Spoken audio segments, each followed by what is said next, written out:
My name is Miles Noel.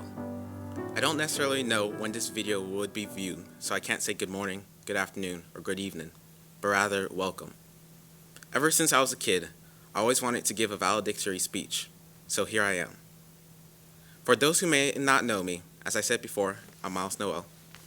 You may have known me as that kid who always had his hand up with a question, or that kid who always had lab goggles on, carrying chemicals in a cart down the hallway. Or maybe you don't know me at all. Nevertheless, I welcome you all. This is a big moment in our lives, and not an easy feat. So please take a moment to congratulate yourself and your classmates for making it to this point in time today. The class of 2020. For most of my life in school, I grew up knowing that our class would be special. 2020 just seems easier to say rather than 2019 or 2021. Not to mention that our class would bring in a new decade, the Roaring 20s Part 2. So I felt proud that I knew that I would be graduating in the class of 2020 because I knew that this year would be like no other. I just didn't know that we would be so special that school would close months earlier than June, classes would be online, and millions across the nation would have different graduation plans than they did at the beginning of the year. March 13th was just a regular day for me, as I'm sure it was for most of you. I went to school and did my work just like any other day. Usually, when I exited class, I say have a nice day, but this day was Friday, so I said have a nice weekend to every teacher. I did not know that that day would be the last time I would step into Norview, ever. A 2-week break turned into months out of school, months without being able to talk to my friends in person, months without being able to play my instrument in class, months without saying have a nice weekend to my teachers. Instead, what I planned to be the last few months of school left, filled with celebration for the hard work we had done these past 12 years, turned into a global pandemic. To be honest, I felt hurt, like someone physically tore something from my hands. We were nearing the finish line, and it's like someone took the ribbon and ripped it to pieces. We were robbed of so many memories that we were entitled to experience. We were robbed of seeing our basketball team play in the state championship. We were robbed of our senior prom. And most importantly, we were robbed of physically being with our friends and family, celebrating our accomplishments as we walked across the stage. That is what was stolen from us. And the worst thing about this situation is that some days it feels like there's nothing I can do to take back what is mine. I feel hopeless knowing that my earned right to these memories were snatched away from me in an instant. But these memories were stolen from millions, maybe billions of other kids across the world. In some way, shape, or form, there are millions of kids going through something similar to us right now. This fact gives me some solace because I know that I am not alone in this struggle. Students across the globe are going through one of the hardest tests they've experienced in high school, yet we weren't given the study materials. But we will come out stronger. Right now, we are being groomed to be the strongest generation this earth has seen in a long time. So it's up to us to get through this, to use our newfound strength. This will end, whether it be tomorrow or next week, or in a month or a year. We will get out of this.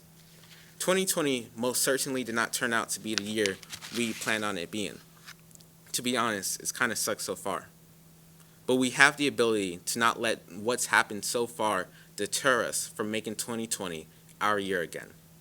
We've already begun to take back what was ours by having this ceremony. It may not be what we all imagine, but it's a start. So class of 2020, I implore you to, from this day on, take back what is yours. To not let these hardships knock you down. Show resilience and strength in the face of these times. Eventually, we will be able to say, like President Barack Obama once said, we proved that we are still a people capable of doing big things and tackling our biggest challenges. This is our big challenge. With that Obama plug, I would like to end with a thank you to Mr. Brower, the faculty and staff of Norview High School, all of my past and present teachers, and most importantly, the class of 2020. Thank you all, and I wish you great health.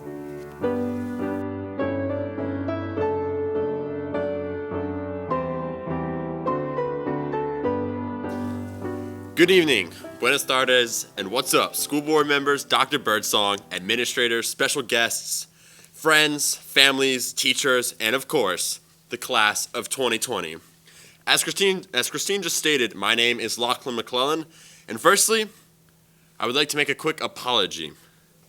Most of you might remember the distracted driving videos for which you were forced to vote by your teachers, and I guiltily admit that I was behind the creation of those videos.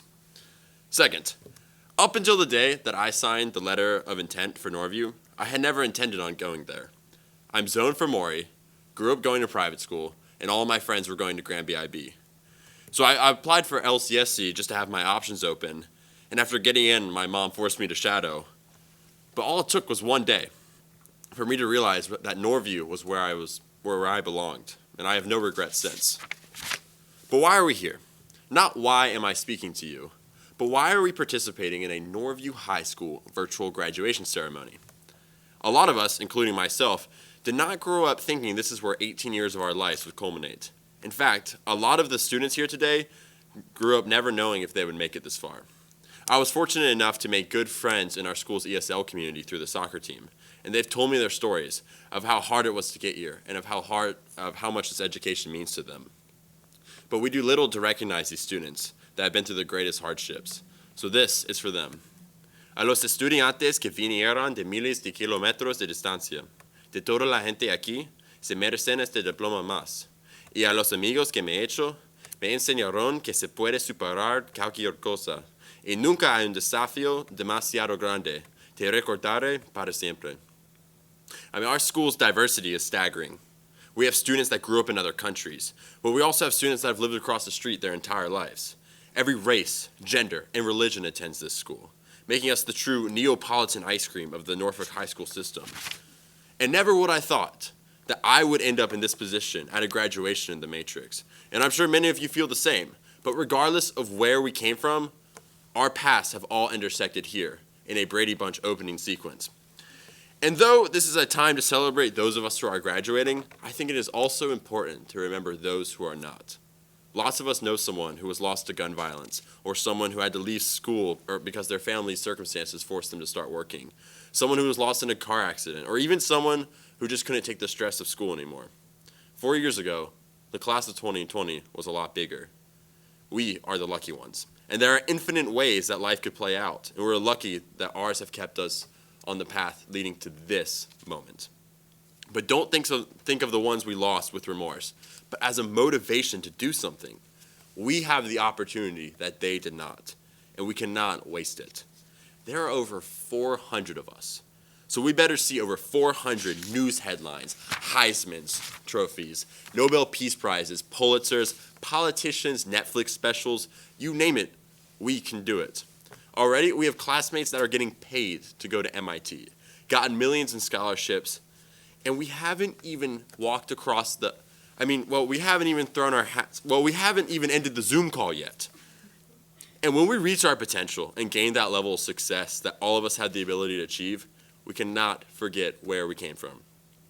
I hope everyone, in one way or another, gives back to your roots, this school, and our teachers. They are the reason we will get to where we want to be. Never let that leave your mind. When I was leaving Norview after my first day shadowing, Miss Arroyo, the chair of the Leadership Center, caught me on the stairs and said, "Lachlan, this is the place you have to be." She was right, and all of my teachers are behind my current and future success. So go out into the world. Don't worry. Be happy. Be somebody. This is not the end. This is just the beginning. Peace out, Norview.